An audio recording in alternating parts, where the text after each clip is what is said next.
Hola. Hoy tenemos entre manos un material súper interesante, creo yo, para cualquiera que ande cerca del mundo del software. Son extractos de Design Patterns for Dummies. Así es. Y bueno, la idea hoy es hacer una exploración de las ideas claves sobre patrones de diseño. Que, ojo, creo que es útil incluso si no programas todos los días, ¿eh? Totalmente. Se trata más bien de entender estas soluciones que ya están probadas, que son eficientes para problemas que aparecen, bueno, todo el tiempo. Es como un atajo, ¿no? Para entender buenas prácticas. Exacto. Los patrones de diseño son fundamentalmente eso, ¿eh? Soluciones ya testeadas, refinadas, para problemas que son recurrentes en el diseño de software. No es código tal cual, sino más bien como recetas, ¿viste? O planos, prácticas en general. El libro del Gang of Four, el GOF, los popularizó mucho, pero la idea central que rescata este material es potente. Tu problema de diseño, lo más probable es que ya alguien lo haya resuelto antes. Ajá.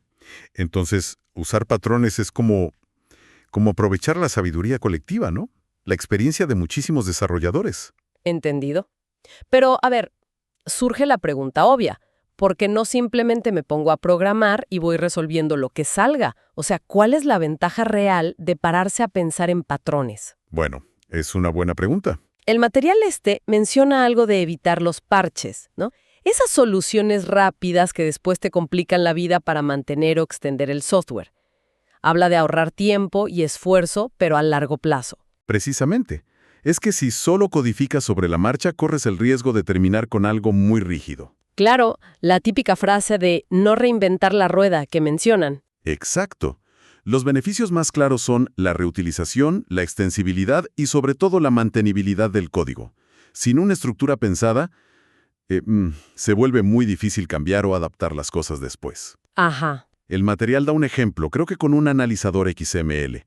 Si haces uno propio, muy específico, estás atado. Pero si usas un patrón, como el Factory, por ejemplo... Factory. Ya llegaremos a eso, supongo. Sí, pero la idea es que ganas flexibilidad. Si mañana necesitas cambiar de analizador o usar varios, el impacto es mínimo. Sin el patrón, bueno, podrías tener que reescribir mucho código. Entiendo.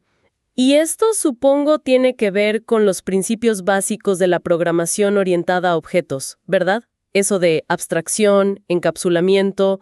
Totalmente. El material los menciona: abstracción, encapsulamiento, polimorfismo, herencia.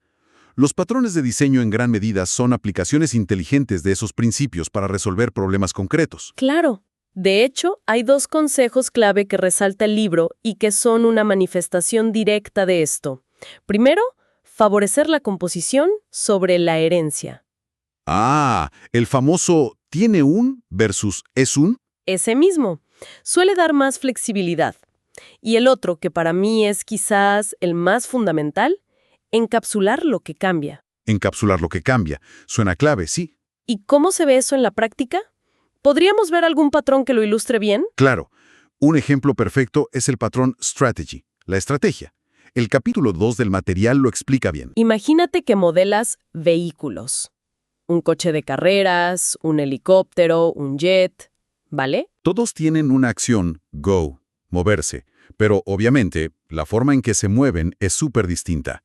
Y claro, si usáramos herencia simple como una clase base vehículo con un método go que diga conduciendo, terminaríamos con helicópteros y jets conduciendo. No tiene sentido.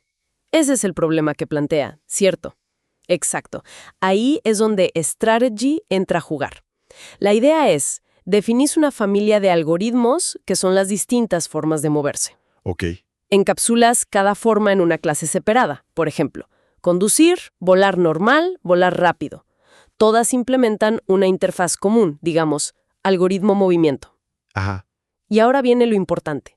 La clase vehículo no implementa Go directamente.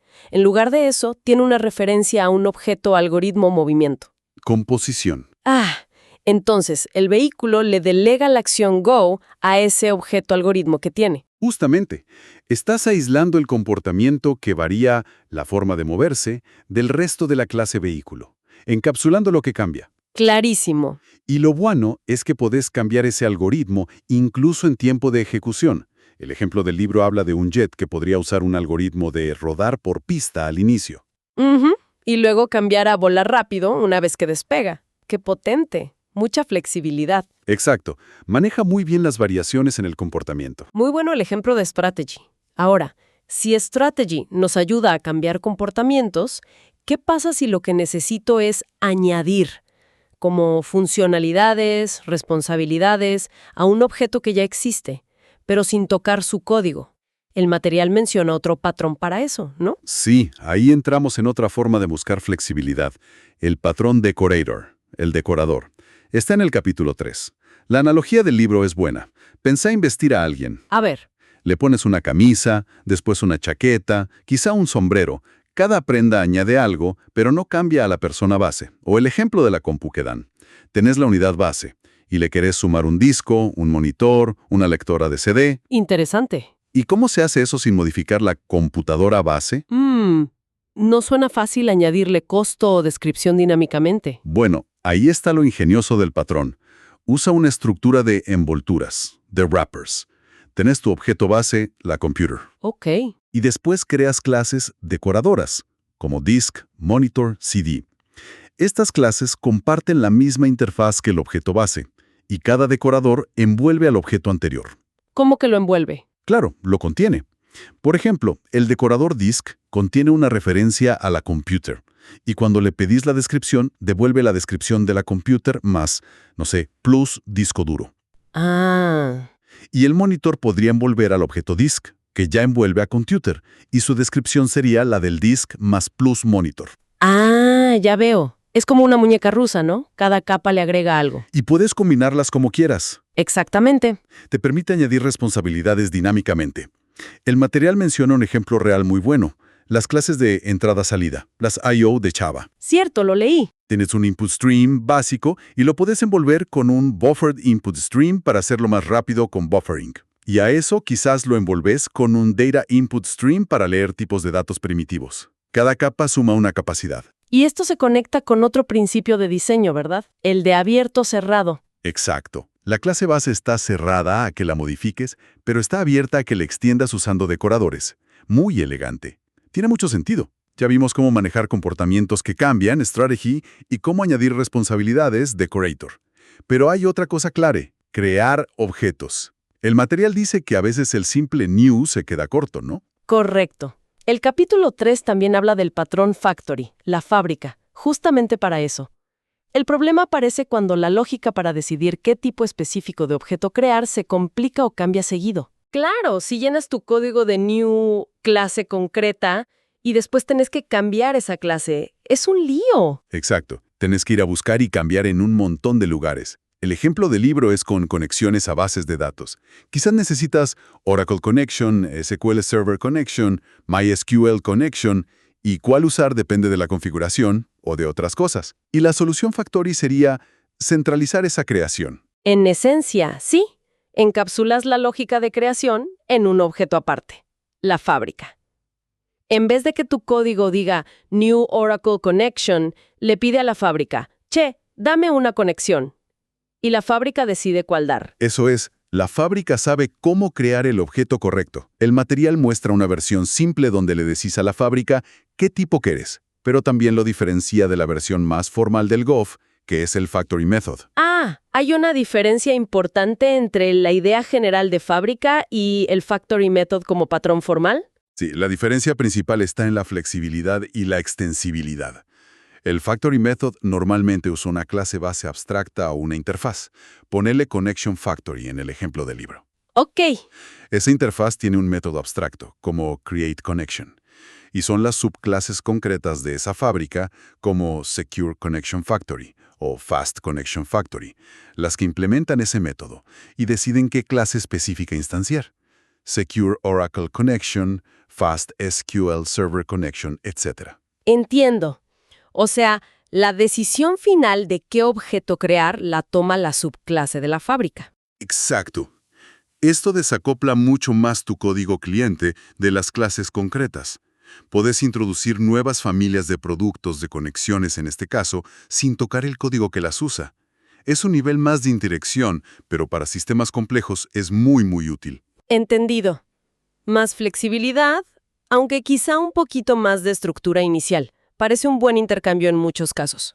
Y bueno, para ir completando esta ronda de ejemplos, hay otro patrón que siempre sale cuando se habla de mantener la coherencia entre partes de un sistema: el observer, el observador. La fuente usa la analogía de suscribirse a notificaciones, ¿verdad? Así es, lo tocan en el capítulo 4. Imagínate una hoja de cálculo. Tenés los datos en las celdas, ese es el sujeto, y tenés varios gráficos que dependen de esos datos, que serían los observadores. Exactamente. El patrón observer modela esa dependencia de uno a muchos. El ejemplo del libro era con una base de datos, creo. Sí, donde había distintos interesados, un jefe, un archivador, un cliente, que necesitaban saber si había cambios. Eso mismo. Tenés un objeto sujeto, la database en el ejemplo, que tiene una lista de observadores, Archiver Client Boss. Los observadores se registran con el sujeto usando un método como Register Observer. Se suscriben, digamos. Claro. Y cuando pasa algo importante en el sujeto, por ejemplo, se edita un registro con Edit Record, ¿el sujeto qué hace? Recorre su lista de observadores suscritos y llama a un método específico en cada uno. Generalmente se llama Update, y les avisa del cambio. Les avisa y les pasa la información necesaria sobre ese cambio. Y la gran ventaja de esto es que el sujeto no necesita saber quiénes son exactamente los que lo están observando. Esa es la clave. Promueve lo que llamamos acoplamiento débil, loose coupling. La database no necesita conocer los detalles del archiver o del boss. Solo sabe que implementan la interfaz observer y que tienen un método update. Ajá. Y eso significa que podés agregar nuevos observadores mañana, un sistema de auditoría, un panel de control nuevo, sin tocar para nada el código del sujeto. Es súper útil para sistemas donde distintas partes reaccionan a eventos de otras partes sin estar pegadas entre sí. El material incluso menciona que Java tiene clases como Observer y Observable que hacen algo parecido. Queda clarísimo cómo estos patrones, Strategy, Decorator, Factory, Observer, atacan problemas súper comunes usando principios como encapsular lo que cambia o preferir la composición. Ahora, el material toca algo interesante en el capítulo 12, que los patrones no son algo fijo, no. Se pueden crear patrones nuevos. Menciona la regla de 3. Sí, es un punto importante. Los patrones nacen de la práctica, de la experiencia. La regla de 3 es como una guía, una heurística. Sugiere que para que una solución sea considerada un patrón de verdad, debería haberse usado con éxito en por lo menos 3 contextos o proyectos reales distintos. O sea, no basta con tener una idea buena. Tiene que haber demostrado que sirve para resolver un problema recurrente. Exactamente. Tiene que haber probado su valor en la práctica. Y si yo identifico una solución que se repite y funciona, ¿cómo la documento para que sea un patrón? Bueno, documentar un patrón es un trabajo importante. No es solo poner el código. Hay que describir la solución de forma estructurada.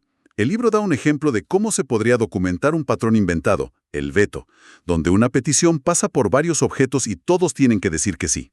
¿Qué problema resuelve? La motivación, un ejemplo del problema y cómo ayuda el patrón. La aplicabilidad, cuándo usarlo. La estructura, diagramas como UML. Los participantes, las clases y sus roles. Las colaboraciones, cómo interactúan. Las consecuencias, pros y contras. La implementación, consejos, ejemplos, y los usos conocidos, ejemplos reales. Es bastante completo.